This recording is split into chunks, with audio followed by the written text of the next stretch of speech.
bawat isa. Pwede po ba natin bigyan ng malakas na palakpakan ating mga Diyos?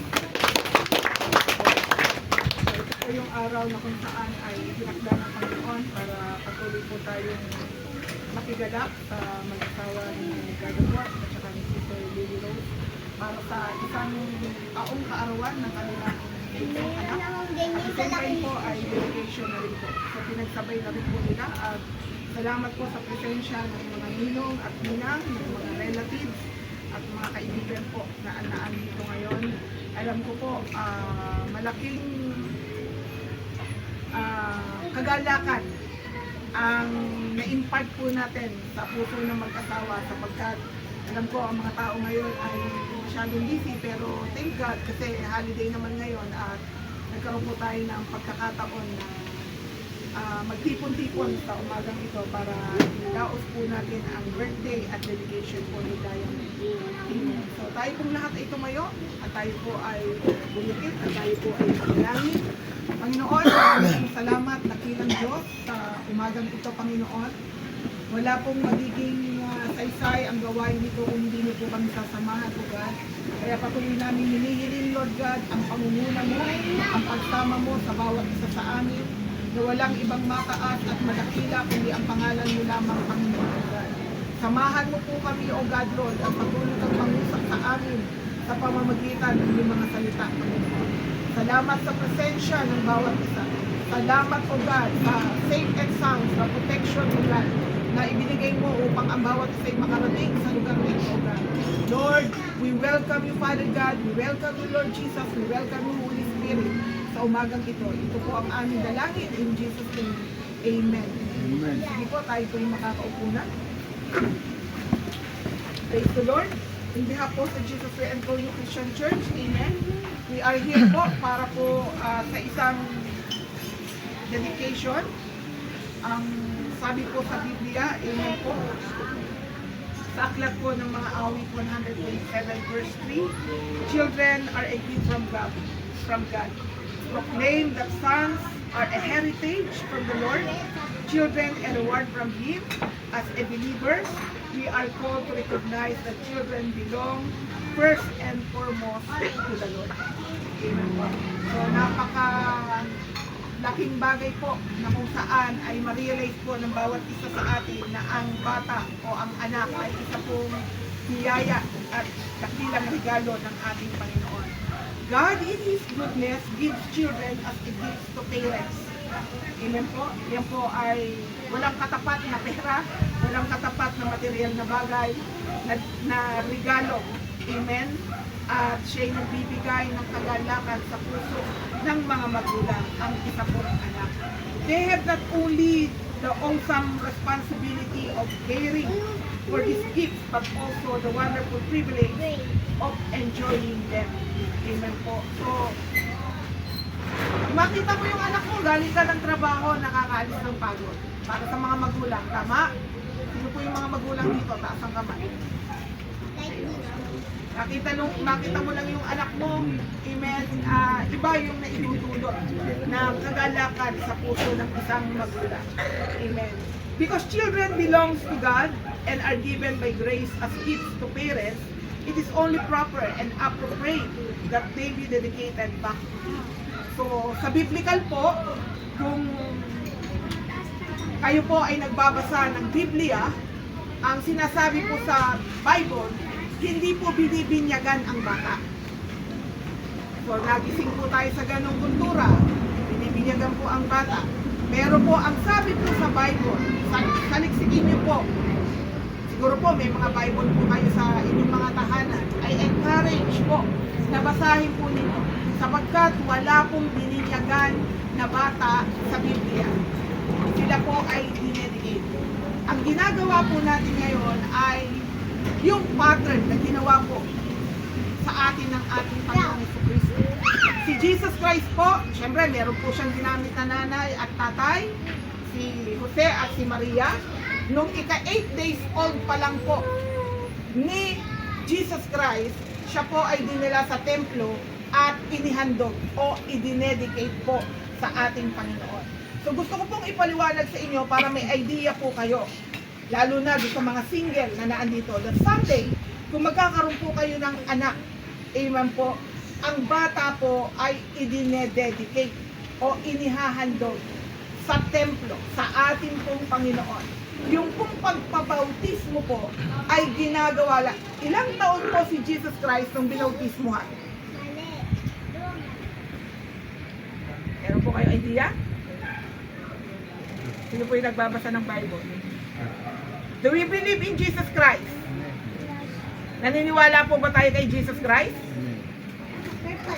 Naniniwala po ba tayo? Amen. Kung naniniwala po tayo kay Jesus Christ, we should know Him more. Amen. Baka kilala mo maigi yung asawa mo, kilala mo maigi yung anak mo, kilala mo maigi yung katrabaho mo o kaibigan mo. How about, do you know more about our Lord and Savior? Yun po yung tanong, di po ba? So, hindi masamang kilalanin ng mabuti ang mga taong malalapit sa atin. Pero mas higit na importante, mga kapatid, na kilalanin nating mabuti ang Diyos na napako sa krus ng Kalbaryo at siyang naghugas at nagbayad ng lahat ng ating mga kasalanan. Amen. Jesus Christ was baptized at the age of 30. Amen. 30 years old. So, ang bata, dinededicate po siya, inihahandog, ipinagpapasalamat sa Diyos. Pag si Diamond ay may sapat ng kaisipan at kaya niya nang mamili ng pananampalataya na gusto niya, doon pa lang po siya magpapabautismo. Sapagkat ginagawa ang baptism, mga kapatid, sa taong may sapat na kakayanan na pumili ng kanyang pananampalataya. This time, ang ginagawa po ng mag-asawa, sila po ang nagdesisyon para sa kanilang anak. Sapagkat si Diamond ay wala pang sapat o kakayanan na magdesisyon para sa kanyang sarili, kaya ang ginagawa po natin ngayon, it is a decision of both parents. Amen? So yun po yung sinasabi sa Biblia para po aware po tayo. Amen? Sapagkat wala po tayong sinusunod, hindi po ito mandato ng church, hindi po ito mandato ng sino mang tao, kundi ito po ay mandato ng ating pong Panginoon. Amen. Kaya dito po, we are told in 1 Samuel chapter 1 verse 27 to 28 that Hannah presented her son Samuel to the Lord. Imagine niyo ang ating Panginoon. Ito pinag-uusapan po natin ito sa lumang tipan. Ang ating Panginoong Hesukristo ay sa bagong tipan na po siya kumbaga New Testament na po lumabas ang ating Panginoon. Pero si Samuel, ang anak po siya ni Hannah, amen, ay inihandog din po ni Hannah si Samuel sa templo. Sapagkat si Samuel po ay hiniling ni Hannah sa ating Panginoon sapagkat hindi po siya nagkakaanak. Ang asawa niya po ay si Elkanah, at dahil hindi niya po mabigyan ng anak ang kanyang asawang lalaki, si Elkanah ay sumakabilang bahay. Amen? Hindi sumakabilang buhay, sumakabilang bahay. Amen? At gusto kasi niyang magkaanak. So masakit yun para kay Hannah na yung kanyang asawa ay nagkaroon ng ibang babae at nagkaroon ng anak. So si Hannah wala siyang ginagawa kundi araw-araw siyang nasa templo, umiiyak sa Lord at sabi niya, Lord, bigyan mo ko ng anak.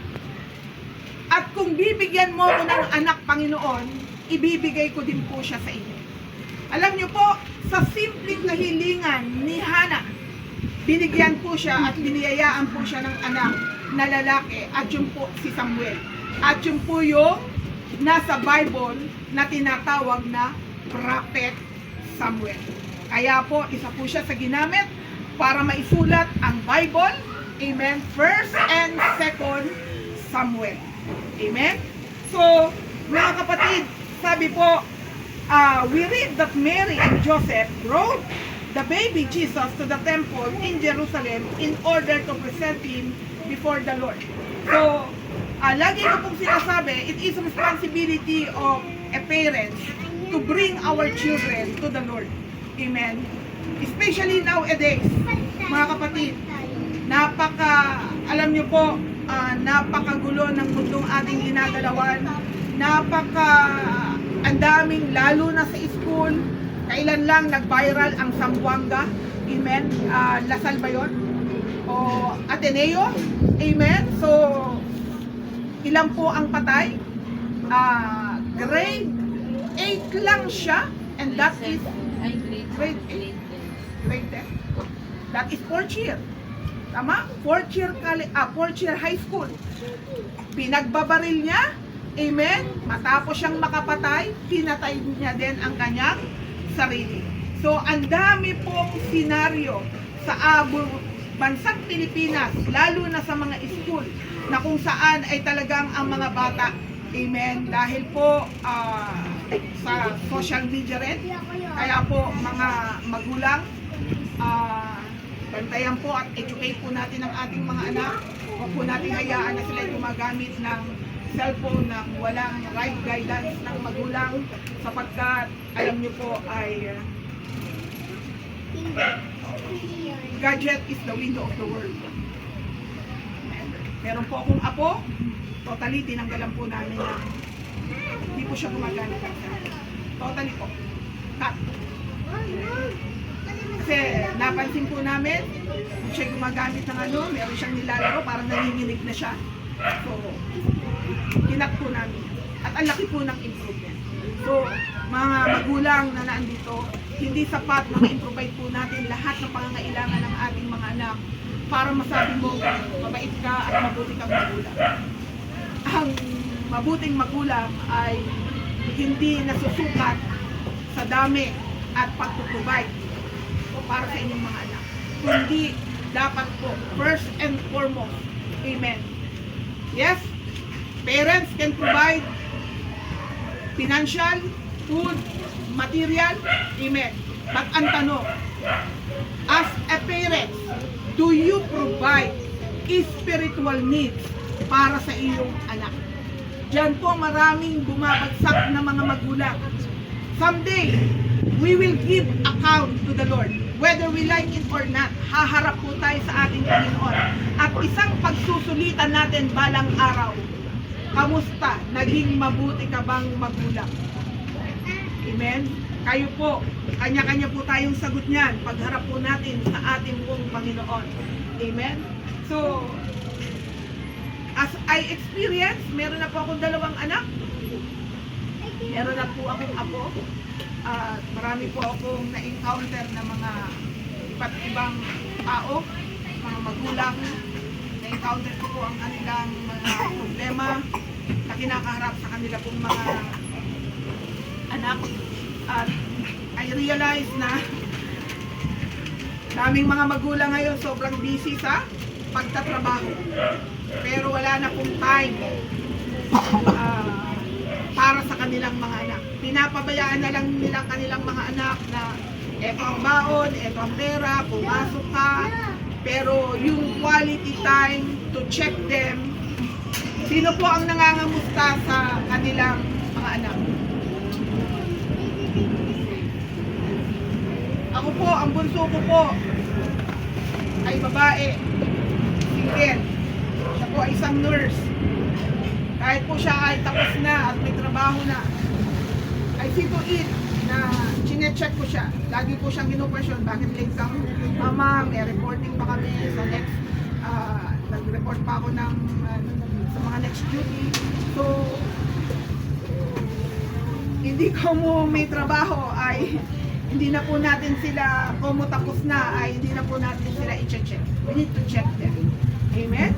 So, in the same way, para kay Brother Morse at kay Sister Lily, today, bring their daughter, Gaia Moon, presenting first themselves, then their daughter before the Lord, our God, joining them in making this commitment are Diamond's godparents. Sino po yung mga ninong at ninang? Taas ang kamay. 1, 2, 3, 4, 5, 6, 7. Ninang po kayo. So, 7 po. Yung mga ninong at ninang na nandito po ngayon. Amen po. So, purihin po ang Panginoon. Witnessing this as well are family members. Amen. Para po kay Morse, kay Brother Morse at kay Sister Lily Rose. Amen. This is a reminder not only for them but also for us as parents. Parents, lahat ng parents dito, please listen carefully. I call your attention to the commands of God recorded in the Holy Scriptures. Ito po ang paalala ng Panginoon sa atin bilang mga magulang. Makinig po kayo kung kayo ay magulang. At someday, dun sa mga magiging magulang. This is the reminder of the Lord. Deuteronomy chapter 6, verse 4 to 7. Ito po ang sinasabi, Hear, O Israel, the Lord our God, the Lord is one. Love the Lord your God with all your heart, and with all your soul, and with all your strength. Amen. Kung ito po ay reminder sa mga magulang, na tayong mga magulang ang unang umibig sa ating Panginoon ng buong puso, buong lakas, buong kaluluwa. Paano mo ituturo sa anak mo na ibigin niya ang Diyos kung ikaw mismo na magulang, hindi ka umiibig sa Panginoon na kinikilala mo? So in order for us to teach our children, we should show our model. Amen. Tayo pong mga magulang ang mabuting ehemplo para po mahalin ang ating mga anak, ang ating Panginoon. These commandments that I give you today are to be on your hearts. Impress them on your children. Amen. Talk about them. Pag-usapan ito. Pag-usapan. Ano bang usually pinag-uusapan natin? Anong nangyayari sa ating gobyerno? Yun ang madalas. Sa kainan. Sa pagkainan. Diba? Anong sinasabi ni Yusek Claire? Nagpa-viral siya ngayon. Di po ba? Na tinitira yung mga guro. Amen. Yung ba yung ating madalas pag-usapan? Napakasarap pag-usapan po kahit sa hapagkainan, kahit sa mga sala, ang kabutihan at katapatan ng ating Panginoon. Always remember, mga kapatid, when we talk about the Lord Jesus Christ, amen, we magnify His name. When we magnify the Lord Jesus Christ, the blessing shall come down. Huwag po natin kakalimutan yon. Amen. Talk about them when you sit at home and when you walk along the road, when you lie down and when you get up. Okay po? Sa pagtulog,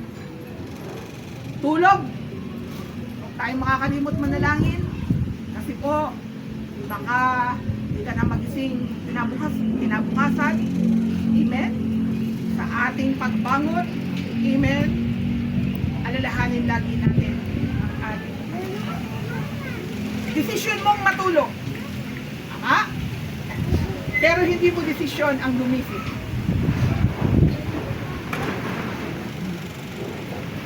Desisyon nating matulog.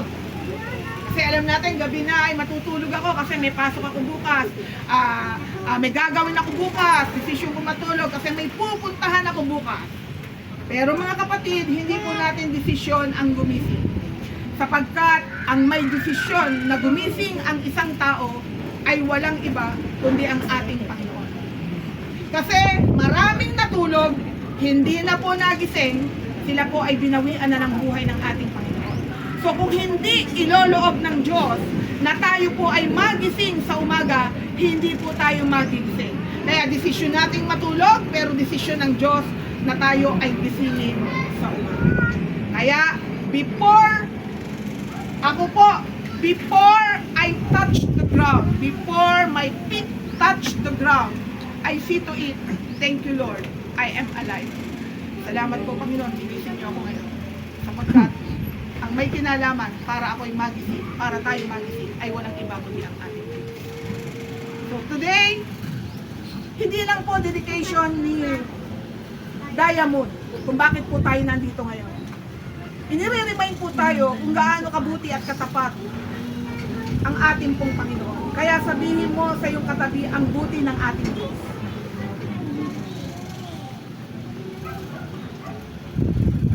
Ulitin po natin, mabuti po ba ang Diyos dito? Ang Diyos po natin? Parang hindi po natin kayang bigkasin. Sabihin po natin ang buti ng ating Panginoon. I just want to clarify, I'm not standing here for representing any religion. Yes, we have different religion right now. I respect kung anong religion meron ang bawat isa. But I'm standing here representing the Lord Jesus Christ. And for us to have a connection and relationship with Him. Sapagkat walang sinabi sa Biblia na relihiyon na makapagliligtas sa tao. Ang sinasabi po ng Biblia, kung kayo magsa-search, open po ang Google, ang dami po.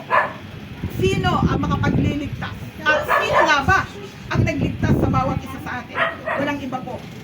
Sino po ba napako sa krus? Sino po napako sa krus? Si Jesus. Amen. Si Jesus may religion po ba siya? Wala. Wala po siyang religion. Amen. Relationship lang po. Sapat. Amen. So yun po mga kapatid, maging malinaw po sa bawat isa. Amen. Ephesians chapter 6 verse 4 says, "Fathers, do not provoke your children to wrath. Instead, bring them up in the training and instruction of the Lord." God's instructions, amen, are plain. Amen. Kaya po, sa mga magulang, ito po yung mandato at reminder ng Panginoon sa bawat isa sa atin that you need to instruct your children. Hindi sa lahat ng pagkakataon, malakas tayo mga magulang, buhay tayo. Ako po, ang aking apo, I train her, I see to it, inintroduce ko ang Panginoon sa kanya. As early as possible, patanggapin nyo ang inyong mga anak, mga apo, sa ating Panginoon that anything happen, amen po, we don't know kung bukas babalik si Lord. Ano lang sa dalawa? Babalik na ba si Lord? Or uuwi ka na ba? Babawian ka na ng buhay dito sa ibabaw ng mundo. Sabihin mo sa iyong katabi, dapat sigurista ka. Dapat sigurista ka. Amen? Dapat sigurista po tayo. Amen? Lahat tayo, lilisanin natin ang mundong ito. At haharap tayo balang araw sa Panginoon. Pero siguraduhin mo mga kapatid, kung lilisanin mo ang ibabaw ng mundong ito, at babawian ka ng buhay ng Diyos. Ito lang po ang paalala ko sa inyo. Siguraduhin mo, sa Lord ka uuwi. Hindi lahat ng namamatay ay sa Lord umuwi. Kaya po, research niyo po uli sa Bible, kung may Bible po kayo. Search niyo po uli. Kasi ang sabi sa Biblia, ang mga taong namatay na may pananampalataya at relasyon sa Diyos, kahit sila'y mamatay, sila'y muling mabubuhay sa takdang panahon at sila'y bubuhayin ng Diyos at isasama sa kanyang kaharian. Ngunit ang mga taong namatay na walang pagkakilala at walang relasyon sa Diyos, sila po ay dadalhin sa dagat-dagatang apoy, which is yung tinatawag po na impyerno. Amen. So the decision is in us. Mapalad po tayo sapagkat ang salita ng Panginoon ay dumating sa ating kamalayan, sa ating puso at isipan ngayon. Amen. Tanungin mo sa iyong sarili, ano kaya pag namatay ako? O nga ano? Saan kaya ako pupunta? Sa piling ba ng Panginoon o sa piling ng impyerno? Amen. Kaya po mga kapatid, lahat ng bagay ay pinag-i-desisyon. Amen.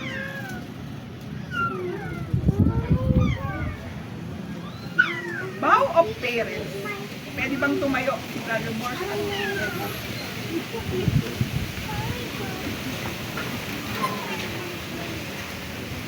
Baby, come freely.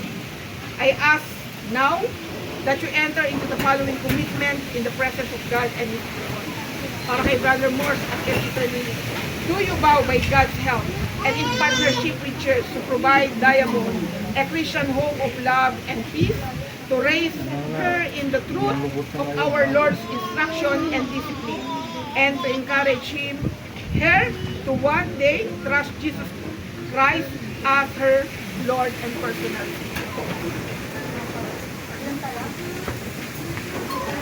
May papangako nyo ba sa ating Panginoon na patuloy na magiging mabuting halimbawa bilang magulang? At kung hindi naman natin masasabi, tatawagin siya ni Lord na magtungkol sa Lord, hindi ba yun ipagkakaya? Pwede na po kayo nito. Pwede pong tumayo ang mga ninong at ninang.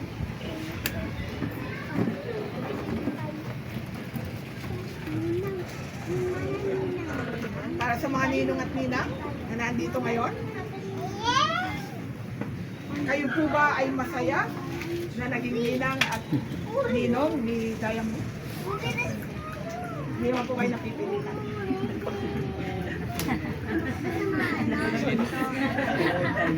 Hindi sigurado ko lang po. Nakita ko dun sa certificate. Hindi po kasi ako gumagawa nito kasi meron po kami church secretary. Sabi ko, maganda rin to kasi yung mga kamag-anak, pamilya, malapit. So hindi nalalayo yung bata. Okay. Kung meron man ay malapit pa rin. So purihin po ang Panginoon. Para po sa mga ninong at ninang. Amen po. I call your attention. I now direct my question to you.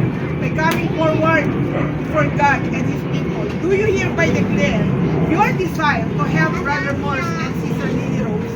Amen? As a second parent ni Diamond, na tutulungan nyo ang mag-asawang ito kung may tawag ng pangangailangan sa pagtulong.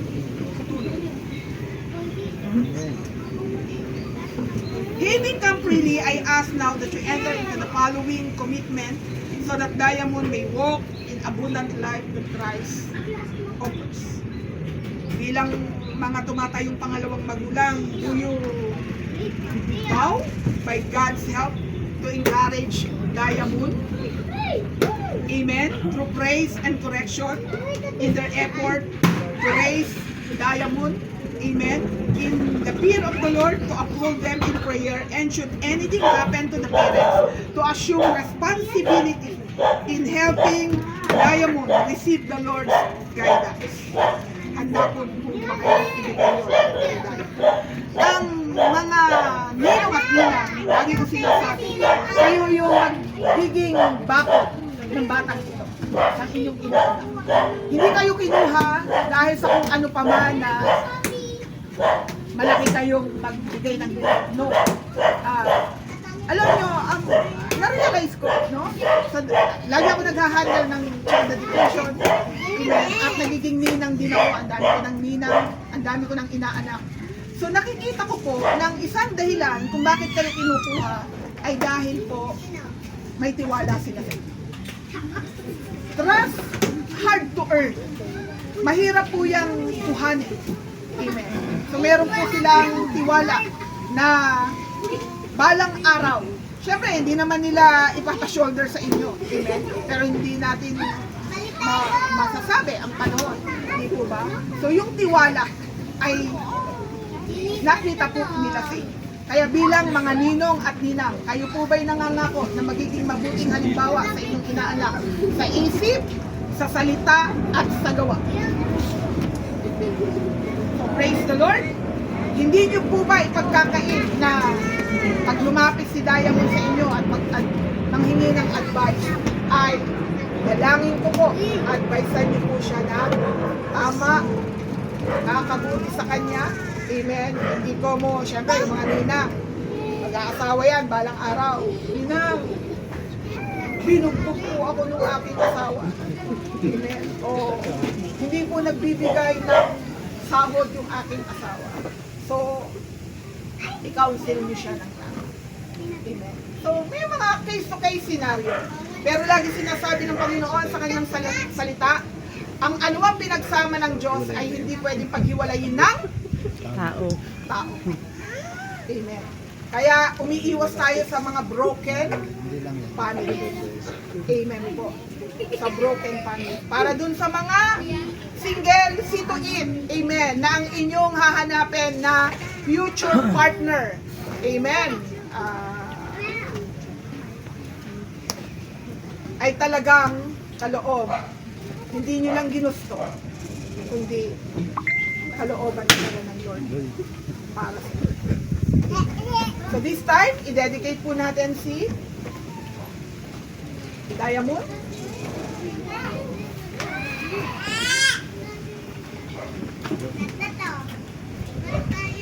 Iunat, tayo pong lahat ay tumayo. Iunat po natin yung ating kanang kamay sa Kanya. At tayo po'y manalangin. Panginoon, marami pong salamat sa araw na ito, O God. Narito po kami, kasama ang mga magulang ng batang ito, ang mga lolo at lola, tita at tito, mga kapatid, pinsan, mga kamag-anakan, mga kaibigan, O Lord God, mga ninong at ninang. Salamat po, Panginoon, O God. Kami nagkakaisa sa puso at isipan na ihandog ang batang ito sa inyo, O God, sapagkat ang batang ito ay kaloob mo kay Brother Morse at kay Sister Lily Rose, O God, Lord. Salamat, O God, Lord, sa biyaya mo, O God, na magandang bata sa kanilang mag-asawa, malusog, Panginoon, O God. At patuloy namin dinadalangin na ang batang ito ay lalaki ng may kalakasan at kalusugan, lalaki ng may karunungan, katalinuhan, O God. Magiging pagpapala ang buhay ng batang ito habang siya'y nabubuhay. Hawakan mo, O God. Ihanda mo na ang magandang future niya, O God, Lord. Hallelujah. Panginoon, O God, i-provide mo lahat ng kanyang mga pangangailangan. At patuloy po namin hinihiling at dalangin. Ilayo niyo po ang batang ito sa anumang sakit, sa anumang karamdaman, sa anumang gawa ng kaaway. Ngayon pa lang, sinasaway ko lahat ng mga pinaplano ng Diablo sa buhay ng batang ito, O God, Lord. In the name of Jesus, Father God, i-cover mo siya ng precious blood mo, O God. At gabayan mo siya lagi ng banal mong Espiritu Santo, O God, Lord. Lalaki ang batang ito na masiyahin, O God. Masipag, matalino, mapagpala, Panginoon, O God. Pagpapala ang batang ito, Panginoon, O God. Salamat, O God. Isugo mo ang mga anghel mo, Ama, na mag-iingat sa kanya araw at gabi, Panginoon, O God. Lord, makakatapos siya sa pag-aaral. Ipoprovide mo ang kanyang mga pangangailangan, O God. Maging sa kanyang marriage, O Lord God. Hallelujah. Kayo ang maghanda ng lahat ng bagay.